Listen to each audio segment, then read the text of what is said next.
Hey folks, Matt Easton here, Scholar Gladiatore, and I want to introduce you to my new favourite little weapon. Here it is. So this is the twisted medieval Rondel Dagger, late 14th to 15th centuries, from Tod Cutler.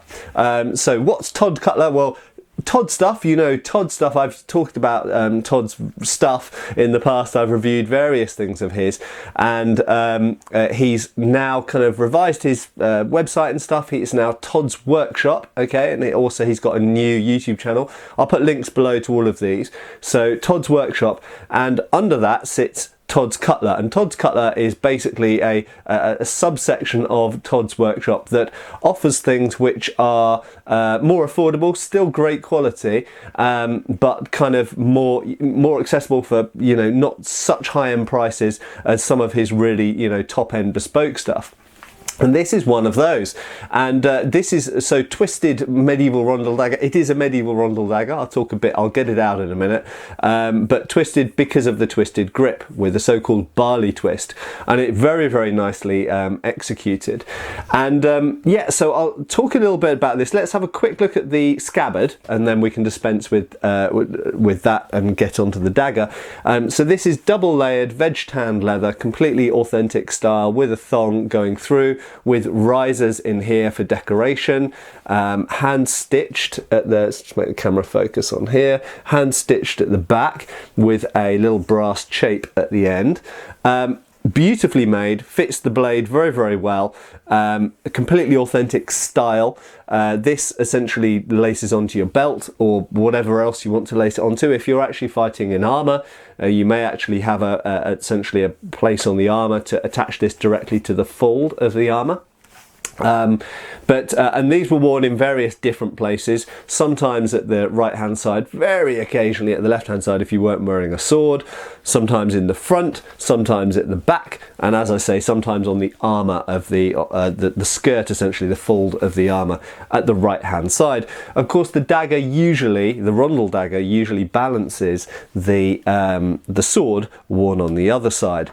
Balances literally in weight terms. It actually helps to sort of balance the belt, but of course it's the weapon which sits at the right hand side for fighting in and out of armour when the sword for some reason is no longer useful to you. So the sword you may have come into grappling distance, or you may have lost the sword, or whatever. In civilian life, often people would walk around with daggers, but they wouldn't necessarily walk around with swords. This idea that medieval people all walked around with swords is not correct. In fact, widespread sword wearing didn't become common in urban areas, for example, really until the 16th century. So if we're looking at the 14th or 15th century, even someone who was perhaps a man-at-arms, perhaps a professional soldier, when they were within city limits or even a large town, they would not walk around in general with a sword unless they were travelling and going out of the city or into the city. But they might very well, in fact very often, would walk around with a dagger. Now let's actually talk about the Rondel Dagger itself. So just a little bit of general history before I go into this specific example. The Rondel Dagger, so called, of course, most viewers of this channel will know this, but if you're new to the channel you may not, are named after the round bits, the roundels or rondels. So a rondel is just a disc, essentially. Okay, so the earliest rondels that we know about have just a disc as a guard.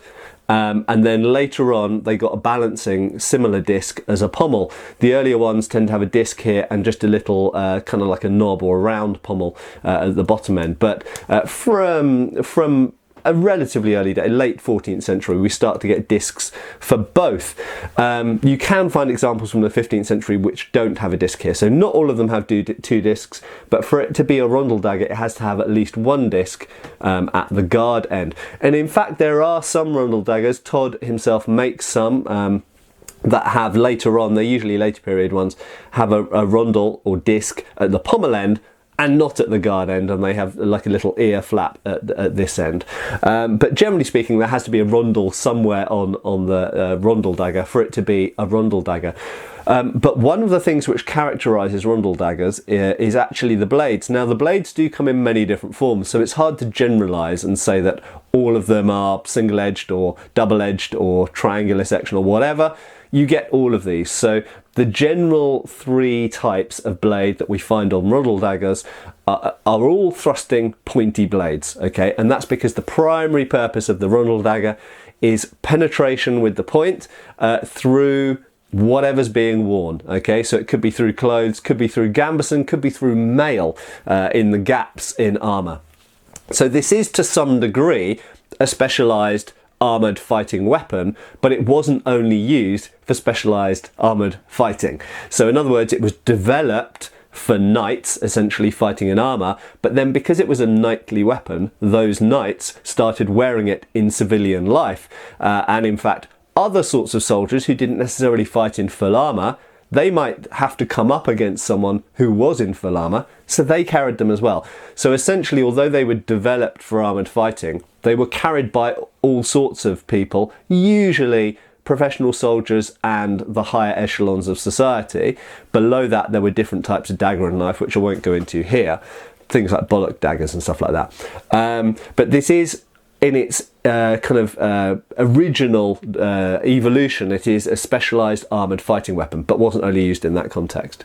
And for that reason, the disc guard is almost certainly to enable greater application of force, much like how some modern chisels, for example, have a disc at the bottom of the guard, bottom of the grip rather, to stop any danger of that hand sliding towards the blade, because huge amounts of force are going to have to be applied to this. If you imagine you're stabbing through mail, chain mail, then you've got to burst an iron ring. That requires a lot of force to get through there, and therefore it's not like just a sort of, gently stabbing like someone might do with a prison shanking. I won't say that prison shankings are always gentle, but you get what I mean. If you're trying to get through something, you've got to put more force behind it. And these were used both point up and point down, of course. Now, in terms of the disc at the back, you might say, why have a disc at the back? Well, quite simply, it's probably to do with the fact that you want a very, very secure grip on the weapon, especially when you're fighting in armour. You don't want to lose your grip on the weapon if it's the last weapon of defence and it's your only thing, and you're rolling around on the floor trying to stab someone in the helmet opening or back of the knee or something like that. You want to have a very secure grip on here. So that's the first thing. But secondly, if you imagine you're wearing full plate harness and you have a helmet on, you can't see downwards very well. Okay, it's one of the problems with having face protection on a helmet is you can't see downwards. So if you're in a situation where you're wrestling around and you have to access your dagger and it's at your waist, having the disc at the back enables you to bring up with your gauntleted hand, remember you're going to have gauntlets on, come up and be able to find the end of that weapon to pull it out of the scabbard, to deploy it. So, a very interesting, very specialised weapon that was particularly popular in the second half of the 14th century, right the way through the 15th century, and into the beginning of the 16th century. Okay, generally speaking, these start to go out of fashion around the same time that many people stopped fighting on the battlefield in full armour. So they do seem to be associated with full plate armour, even though they were often worn in other contexts as well. So on to Tod's recreation of this. So this costs £88, the basic model. So for a genuine Tod dagger, that's a very reasonable price for what's essentially a pretty complex and big Rondel dagger. If you had a bespoke piece from him, obviously it would be much more expensive.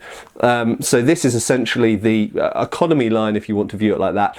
But it is very good quality. I don't know any other mainstream maker or company out there offering anything like such a good quality Rondel dagger as this for this kind of price level. Okay, so for £88, if your budget is under £100 and you want to get a really good Rondel dagger, then really seriously have a look at Tod's website, linked below, because they're seriously good pieces of kit. Good quality steel blade. Okay, nicely high polished in this case.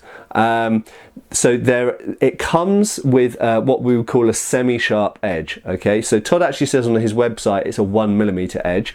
I would say it's a bit thinner than that. I'd say it's more like 1/2 mm. It's almost sharp, but it's not quite sharp. I will sharpen this, and Tod will sharpen it for £7. He'll put an edge on it for you. But they come from the factory, as it were, from the workshop. They come with a what might be called a butter knife edge. Okay, so it's to an edge, but it's not quite sharp yet. The construction of the hilt is modelled on a few examples. On his website he says the Museum of London.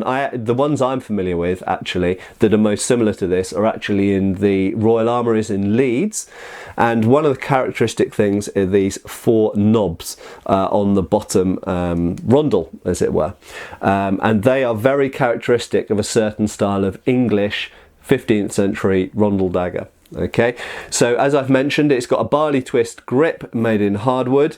It's got the same type of hardwood inside both the discs, and one important thing to note, and I have noted this in past videos, and Tod will note it himself, is that these discs are very usually made of a composite. That is, they're not solid metal. Okay, so some modern recreations of rondel daggers, they will make these discs out of solid lumps of metal. The originals, all the originals I've seen, I won't say that they're never made of solid, but all of the originals I have personally examined have been hollow or made like this, like a sandwich. And as you can see here, I'll bring it up to the camera and get it to focus on the dagger rather than my face. As you can see here, it's a sandwich of brass disc, wood disc, brass disc, and same there. Okay, and when you can only see metal, it's usually hollow inside. So sometimes they'll put a strip of metal around here as well, but there's still either a space inside or there's organic material like wood or bone or something inside. Okay, so it's made in an authentic way according to authentic surviving archaeologically found examples. It's all massively solid. It's got an 8mm thick blade at the base, distally tapers in a linear taper all the way down, so it down the back, as it were. So this is a single-edged one edge there, back edged here, blunt, nice and pointy. 8mm down to a point, but just before the point it's probably about 3mm, something like that. So it's incredibly rigid and stiff. I mean, there's no flex in it blade. Very powerful, very pointy, very nice thing. And as you'd expect, all the hilt construction is absolutely rock solid. You could throw this at someone's helmet and it would bounce off them. But absolutely fantastic. And this is the type of rondel dagger that is featured in the treatises that anybody doing medieval HEMA will be studying, from Fiore, Talhofer, Paulus Cal, all of those famous ones, Gladiatoria, all of the others. And all the way up, in fact, to Maya and into the 16th century, these were still being used. Okay, so there we go, folks. A little look at Tod Cutler from Tod's workshop. Links below. The twisted medieval rondel dagger. Fantastic thing, and really great as well for that price, for £88, to get what's essentially a top quality rondel dagger with a top quality scabbard as well, ready to go on your belt with your medieval kit or with your armour or whatever, and boom, there we've got a pretty much perfect recreation of a medieval rondel dagger. Hope that's been interesting to you, and I'll see you soon. Cheers, folks. Thanks for watching. Please subscribe. We have extra videos on Patreon, and you can follow us on Facebook.